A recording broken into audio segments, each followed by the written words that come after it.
Seguro sabes cómo funciona el mundo. Un cerebro sin cuerpo controla Pong de vapor del siglo I y mueve puertas de templos. Una placa de vidrio conserva datos por más tiempo que las civilizaciones y un experimento simple revela el alcance de la obediencia común. Solo lo que se puede medir, grabar y repetir. Hechos y explicaciones claras de cómo hacerlo, para qué sirve y dónde se usa. Hola mil amigos, estás en el canal de Kirtop. ¿Qué son esas criaturas? En el plancton oceánico existe desde hace 150 años la larva Wai, un extraño ser que parece un diminuto crustáceo, pero nadie ha visto su forma adulta. Los científicos sacaron una conclusión sensacional tras analizar grandes conjuntos genéticos. Estas criaturas, parientes lejanos de los bellotos marinos o barnacles, probablemente sean parásitos si se les agrega la hormona de muda de crustáceos. La larva se quita el traje y se convierte en una babosa. Así empiezan los bellotos parásitos su vida en el huésped. Por eso nunca hemos visto la etapa adulta de esta criatura, porque se esconde dentro del cuerpo de otro animal. El equipo recolectó miles de larvas, las ubicó en el árbol genealógico de crustáceos y probó que son una línea separada con gran diversidad por descubrir. En un puerto japonés encontraron más de 100 formas diferentes. Su etapa adulta vive oculta en otro animal. La larva que vemos solo es un medio de transporte. El siguiente paso es adherirse al huésped, disolverse en sus tejidos y desaparecer de la vista. Por eso, en los libros de texto no hay fotos del adulto. Había que buscarlo no en el agua, sino en el organismo de la presa. Cuando eso suceda, el misterio de 100 años finalmente tendrá una conclusión. La primera persona congelada descansa en un recipiente de acero a menos 196 grados, desafiando a la muerte y a la ciencia. Se llama James Giro Bedford, profesor de psicología, y en enero de 1967 tomó una decisión que para la mayoría sonaba como una locura. Los médicos tenían solo 7 minutos tras la detención del corazón para verificar el protocolo. El respirador daba oxígeno al cerebro. Las venas se llenaban con dimetilsulfóxido.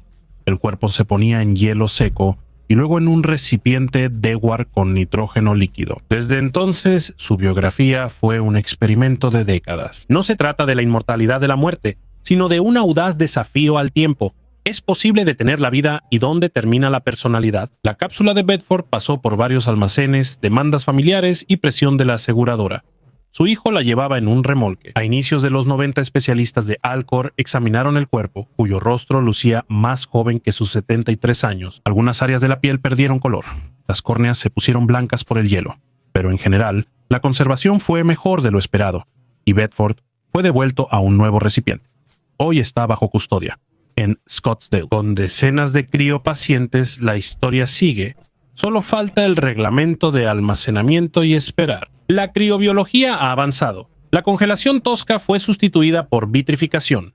El dimetilsulfóxido se dejó de usar y el daño por cristales de hielo se controla con enfriamiento y calentamiento precisos. Nadie promete la resurrección para mañana. Y siendo sincero, la pregunta más importante ni siquiera es sobre la cura para el cáncer, sino si las conexiones neuronales sobrevivirán a ese largo periodo. Me impacta que una vida humana se ofreció como experimento para que podamos responder qué es la muerte.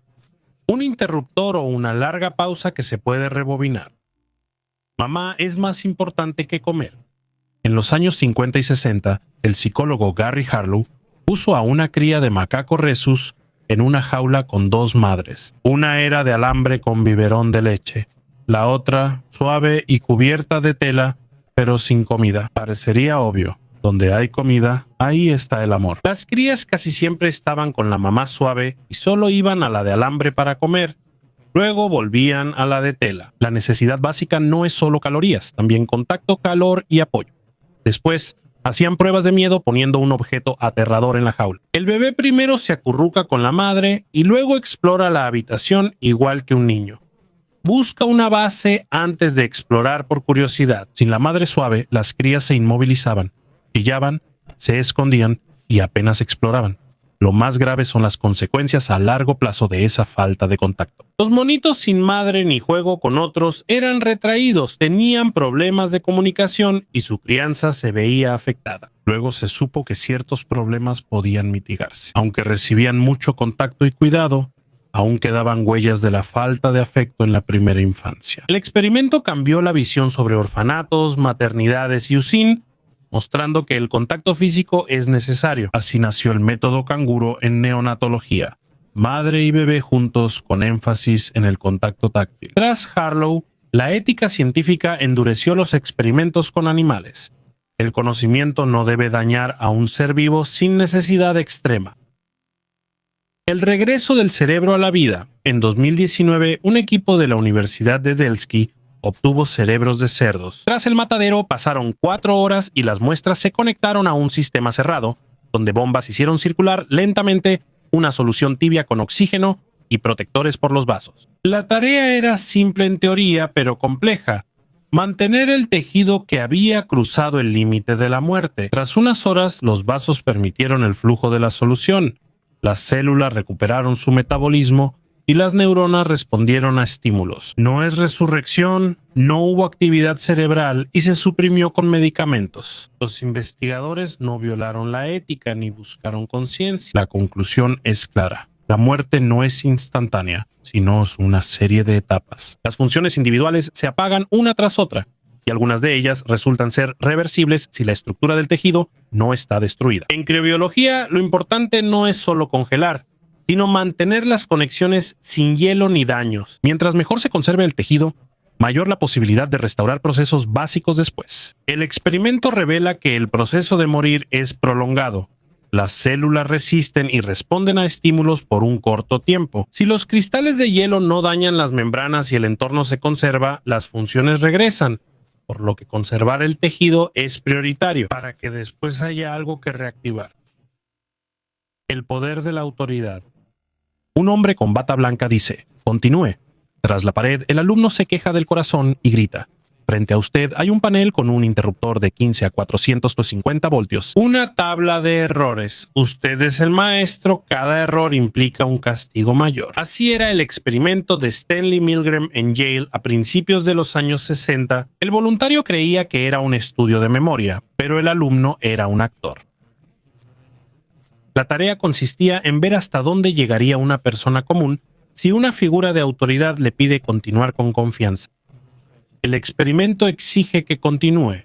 En la escala de voltaje había advertencias como peligro y 30. Al llegar a 330 voltios, el alumno guardó silencio, como si hubiera perdido el conocimiento, sorprendiendo a quienes creían que una persona común no actuaría así. 2/3 de los participantes alcanzaron los 450 voltios. Casi todos experimentaban estrés, les temblaban las manos, sudaban, se reían por los nervios, discutían con el experimentador y aún así presionaban el botón. No son sádicos, lo hacían porque un científico confiado asumía la responsabilidad. Lo importante es que en realidad nadie fue electrocutado. Después de los experimentos se les contaba la verdad a las personas y se les explicaba el propósito. Este trabajo motivó la revisión de la ética en investigaciones psicológicas. Actualmente el engaño y la presión son muy restringidos y cada proyecto es revisado por un comité de ética. Las comprobaciones mostraron que el problema son las condiciones, no las personas. A mayor distancia de la víctima, mayor estatus de la autoridad y formalidad, aumenta la obediencia. Si colegas cercanos se niegan a seguir, la obediencia baja. Acorta la distancia, elimina la autoridad y apoya a la persona. Así le será más fácil decir que no. Este experimento no responde a todas las preguntas sobre el bien y el mal, pero muestra honestamente que una persona común puede llegar muy lejos si a su lado suena una voz segura diciendo continúe. Y también muestra con la misma honestidad cómo simples cambios en el entorno le devuelven a la persona la voluntad de detenerse. La frontera está en nosotros y en el contexto que nos imponen. Hallan restos humanos de 6.000 años en la meseta cerca de Bogotá, posible rama desaparecida de la humanidad. Extrajeron ADN antiguo de dientes y huesos densos, lo limpiaron y compararon con grandes bases de datos, sin hallar coincidencias con pueblos modernos. La huella genética está aparte. Esto indica que ahí vivió un grupo independiente de cazadores-recolectores que con el tiempo desapareció, ya sea disolviéndose sin dejar rastro o extinguiéndose. Los pequeños grupos son vulnerables a cualquier cambio. Cambia el clima y la caza, llegan vecinos, empiezan enfermedades o migraciones. Con los siglos, el retrato original se pierde y solo los huesos antiguos conservan la huella. En los descendientes vivos ya no se distingue. Es importante centrarse en los hechos.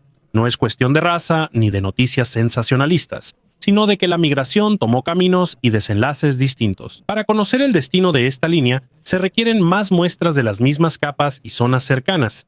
Con el tiempo podría hallarse un parentesco lejano. Por ahora está claro que no todas las ramas humanas han llegado hasta nuestros días.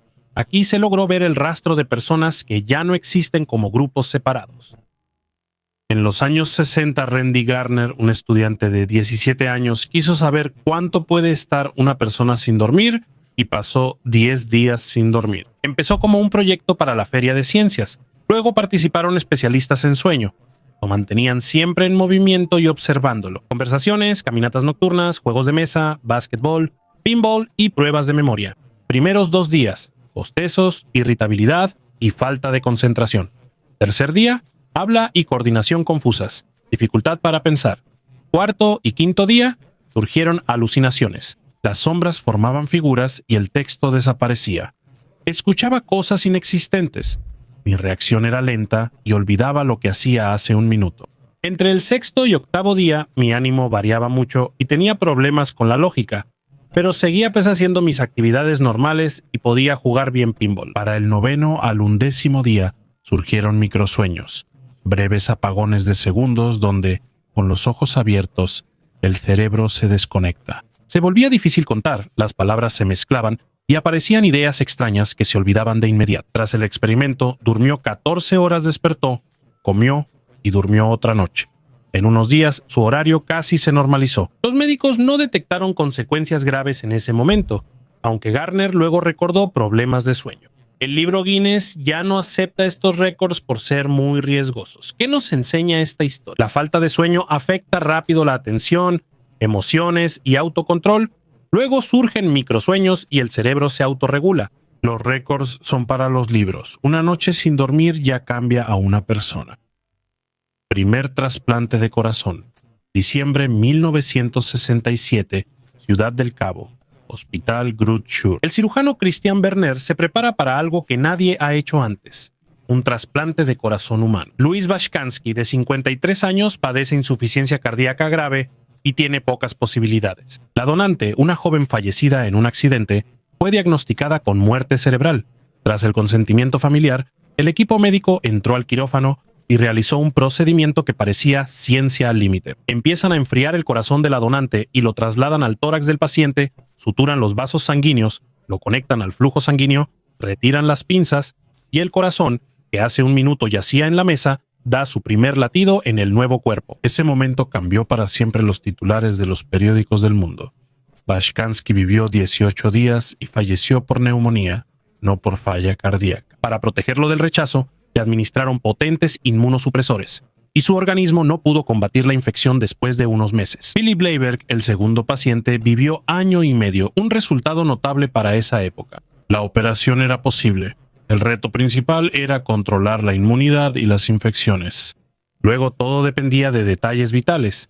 Los cirujanos mejoraron la técnica y los farmacólogos crearon un nuevo medicamento. En los años 80 surgió la ciclosporina, aumentando la supervivencia. El trasplante de corazón pasó de ser audaz a convertirse en una práctica común para miles cada año. Sí, aunque siguen la escasez de donantes y el riesgo de rechazo, reemplazar el motor ya no es fantasía. Esta historia trata sobre precio y límites. Algunos discutían si era posible declarar la muerte según los criterios cerebrales y en qué momento estaba permitido extraer los órganos. Bernard dio un paso que permitió que la medicina avanzara y diera una nueva vida a cientos de miles de personas. Memoria eterna en vidrio. Imagina una placa delgada de cuarzo donde un láser crea marcas internas similares a puntos que pueden girarse y variar en intensidad. Por eso, una placa almacena mucha información, ya que no es solo una pista como en un disco, sino varias capas. La mayor ventaja del vidrio es su durabilidad. No se oxida ni le afecta el agua, los imanes o el tiempo. Los cálculos y pruebas demuestran que este tipo de soporte puede soportar el calor, la humedad y conservarse durante un tiempo increíblemente largo. Esto no es una memoria USB para usar todos los días, sino un archivo frío y eterno. Lo grabas y te olvidas de él por años o incluso decenas de miles de años. En esencia, todo es sencillo. Un láser graba la información en el interior, al leer, el vidrio se ilumina, la cámara capta el patrón de las marcas y el software recupera los archivos originales. Esto funciona no solo para documentos. Los videos también se graban en el vidrio y se pueden leer de vuelta. El mayor beneficio es el almacenamiento sencillo. La placa puede guardarse años y leerse en cualquier momento, ideal para archivos familiares, videotecas y cápsulas del tiempo. ¿Cómo los mayas producían hule? Lo extraían de dos tipos de savia. Extraen látex blanco del árbol del caucho, le añaden savia verde de una liana, lo mezclan y el líquido se espesa, oscurece y vuelve pegajoso. Después de un par de minutos ya no tienes leche en las manos, sino una masa suave y elástica. La amasan, la estiran, la secan y obtienen un material que rebota y no se deshace. ¿Por qué funciona esto? El jugo blanco es látex, pequeñas gotas de caucho en agua. La savia de la liana modifica el entorno y las gotas se unen, volviéndose sólidas y elásticas. No se usan hornos ni azufre, todo se hace en frío, a partir de materia prima vegetal. La dureza se regulaba con las proporciones. Si se necesitaba más suave, se agregaba menos savia de liana y se amasaba por más tiempo.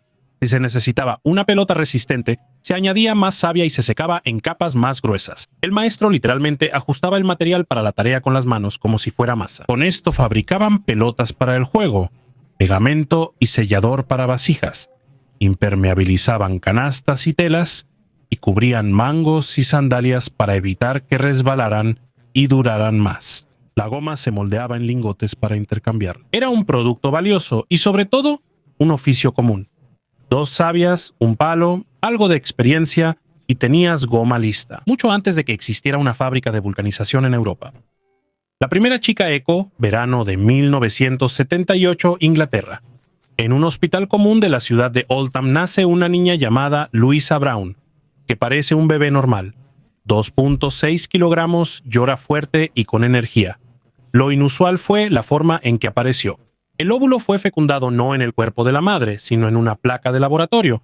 Luego, el diminuto embrión fue devuelto al útero y el embarazo continuó como en cualquier otro caso. Antes de eso, la pareja Leslie y John Brown había intentado durante muchos años tener un hijo sin éxito. Los doctores Robert Edwards y Patrick Steptoe propusieron un método considerado una esperanza loca: unir un óvulo y un espermatozoide en un ambiente estéril y transferir el embrión. Aunque parece sencillo, cada detalle era crucial, desde la extracción del óvulo hasta las condiciones en la incubadora. Cualquier error y nada funcionaría. Había mucho escepticismo, los periódicos escribían sobre los niños de probeta, y filósofos, líderes religiosos y políticos debatían al respecto. Algunos decían, nos estamos metiendo donde no debemos, mientras que otros pensaban que era una oportunidad para las familias que de otra manera nunca escucharían el llanto de un niño en casa. 9 meses después, todas las discusiones se detuvieron por un momento. Louisa nació sana. Edwards más tarde recibió el premio Nobel. Steptoe no lo vio, pero su trabajo benefició a millones de familias. Luego, la tecnología avanzó rápido. Lograron obtener más óvulos por ciclo, mejorar el cultivo y selección de embriones, y transferirlos con más precisión. Surgió la conservación en frío. Ahora los embriones pueden vitrificarse y usarse después. Para los pacientes esto era claro. Si no es natural, hay una herramienta real, no solo milagros y oraciones. Hoy en día la FIV no es una sensación, sino un procedimiento rutinario en clínicas de todo el mundo. Sí, es caro y sí, no siempre funciona a la primera. Las discusiones éticas siguen, pero ya no se debate que un niño concebido en laboratorio es igual a cualquier otro. La historia de Louisa Brown es el momento en que lo imposible se volvió común y cuando millones de parejas tuvieron la oportunidad de escuchar la voz de su tan esperado hijo. El juguete de vapor de Herón de Alejandría, siglo I. Herón presenta un aparato que parece un truco, pero es física pura. Una esfera de cobre está montada en un eje y cuelga sobre un brasero. Desde la esfera baja un tubo hacia un recipiente con agua y en la esfera hay 2 pequeños tubos curvados en direcciones opuestas. Al calentar el agua bajo la esfera, el vapor sube, sale por las boquillas y hace girar la esfera. Es la forma más simple de propulsión a chorro. Las máquinas de vapor suelen verse en libros del siglo XIX, pero su principio ya existía en la antigüedad. Al calentar agua se genera movimiento. La segunda invención de Herón supera la puerta automática en el templo. El esquema es, en el altar encienden fuego que calienta el aire sobre un recipiente cerrado con agua. La presión aumenta y empuja el agua por un tubo a otro recipiente. Ese se vuelve más pesado y a través de un sistema de poleas y cuerdas tira de las hojas de la puerta. Las puertas se abren solas. Los sacerdotes apagan el fuego, baja la presión. El agua regresa y el contrapeso cierra las puertas suavemente. No hay magia, solo calor, presión y movimiento. Guerón también creó una máquina de agua bendita y un reloj de agua. Incluso escenas con figuritas programadas, pero la esfera de vapor y las puertas del templo muestran mejor la idea. La ciencia compleja suele iniciar con un esquema simple y visual, fácil de explicar y mostrar. Vacuna contra el miedo. Por mucho tiempo se pensó que la vida surgía sola.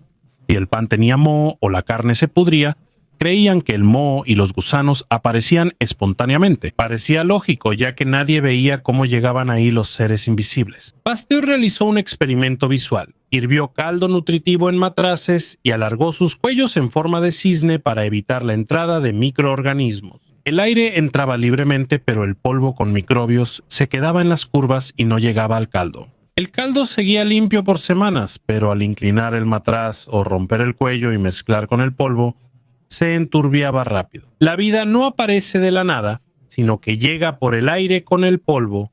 Por eso seguimos usando una práctica simple: hervir. Instrumentos estériles, frascos cerrados y quirófanos limpios provienen de esos matraces. La pasteurización de la leche consiste en calentarla para eliminar microbios y evitar su entrada. Unos años después, Pasteur fue aún más lejos.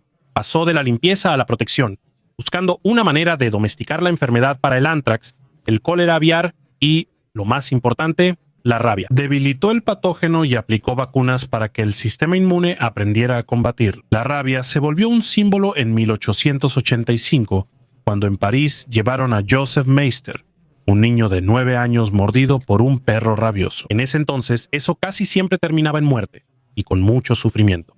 Pasteur se atrevió e hizo un curso de vacunas con su método, que aún no estaba aprobado. El niño sobrevivió. Para muchos, fue como una vacuna contra el miedo. Por primera vez, una enfermedad mortal tenía protección real. La esencia de la historia está en su claridad visual. Unos palos nos mostraron el origen del contagio. Con pasos cuidadosos obtienes una herramienta que salva comida, quirófano y personas. Sin magia, solo limpieza, valor y entendimiento del mundo invisible. El sismoscopio de Chang'e, creado en el año 132 en China durante la dinastía Han del Este, era un gran recipiente de bronce con 8 cabezas de dragón apuntando a los puntos cardinales y debajo de cada una un sapo con la boca abierta. Adentro hay un mecanismo simple e ingenioso. Si ocurre un terremoto lejano, un impulso mueve el péndulo interno, activa la palanca y una bolita cae en el sapo desde el dragón correspondiente. El sonido indica de qué lado vino el temblor, no su fuerza ni duración. Este aparato ofrece alerta temprana. Aunque la capital no sintiera el temblor, la bolita ya caía. Las crónicas registran un episodio similar. El aparato funcionó y la ciudad seguía tranquila.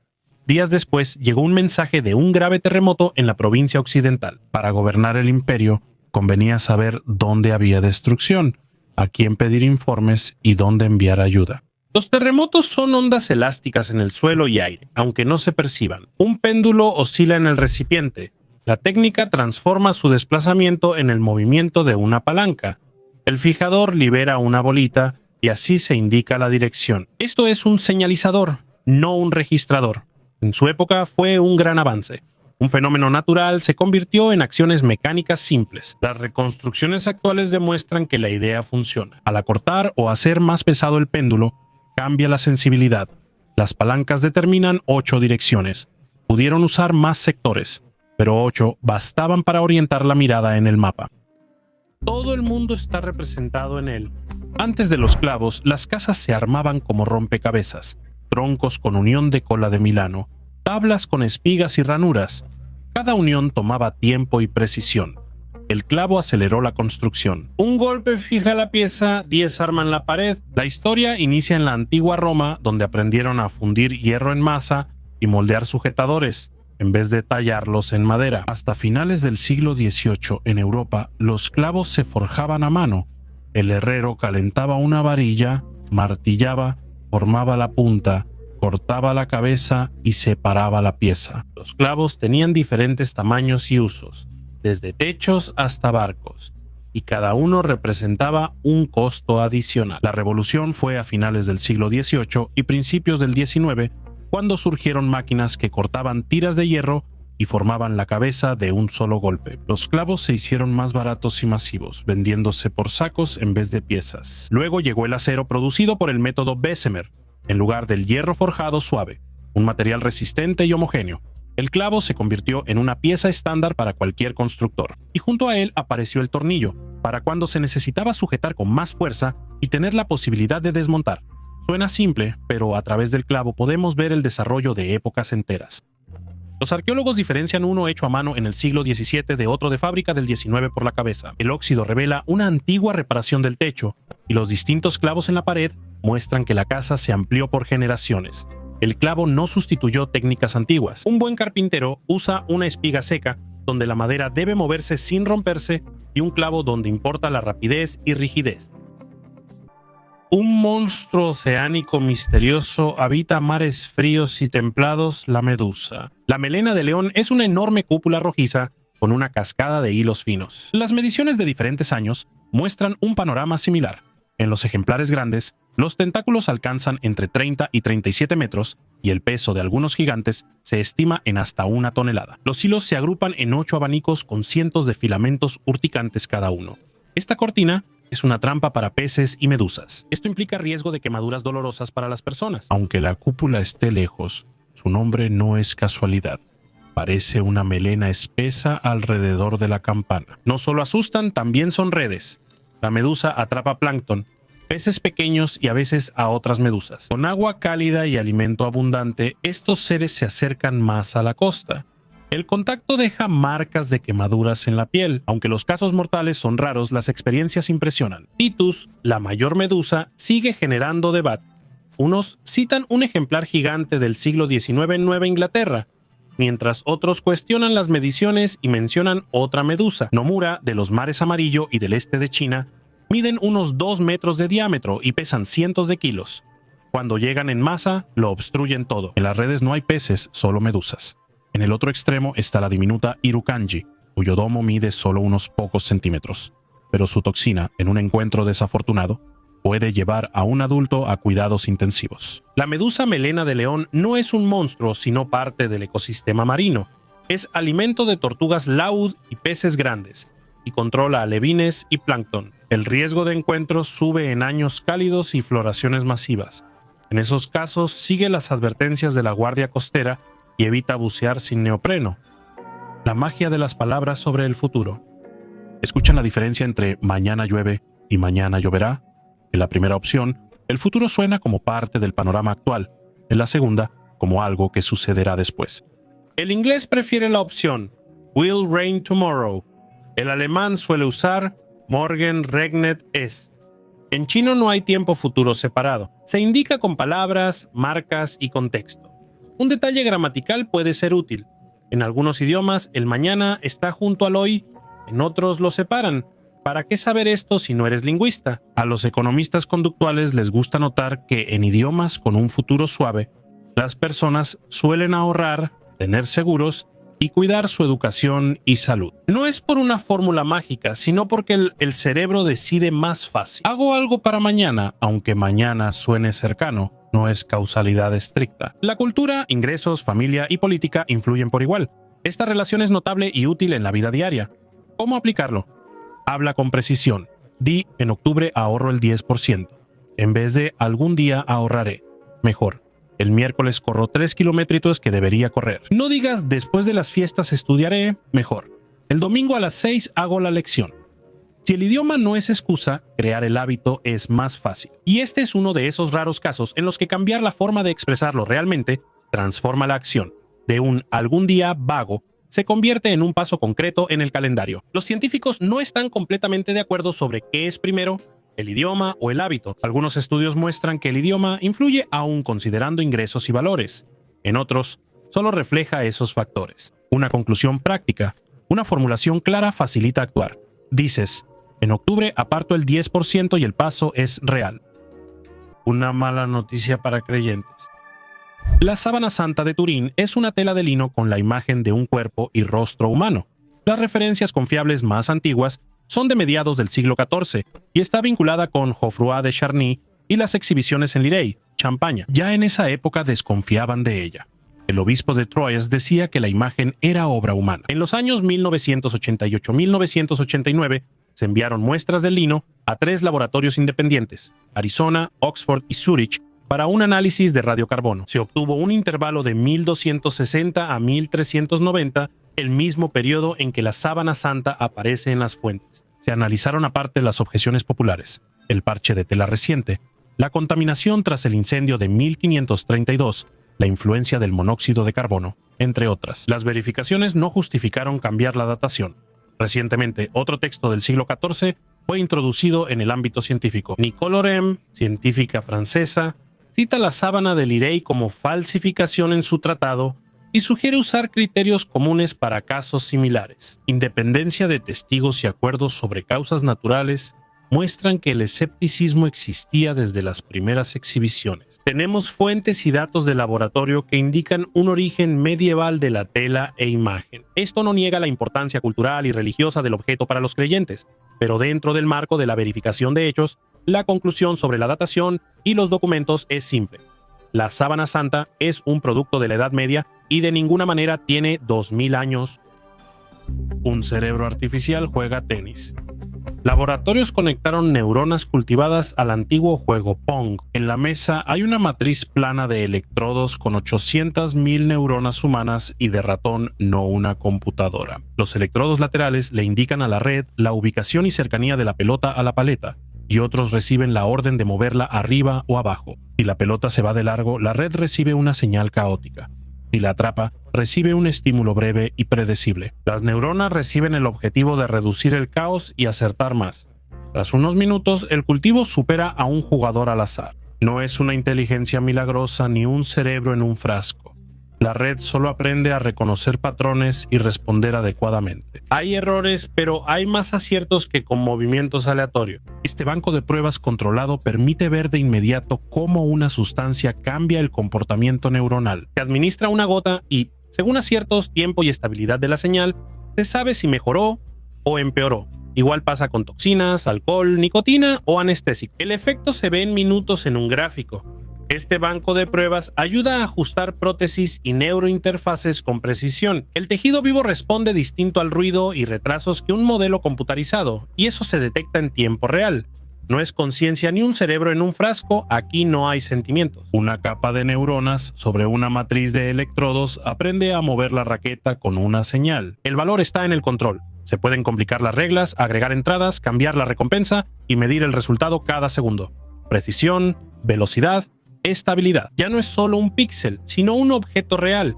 La red mueve un motor o ajusta un LED según la señal. También es posible cultivar células de una persona y probar qué medicamentos mejoran su funcionamiento. Todas las historias del episodio son comprobables, de ahí su fuerza. Dime qué descubrimientos quieres analizar y haré un episodio sobre ideas que cambian lo posible. Gracias por ver. Hasta luego.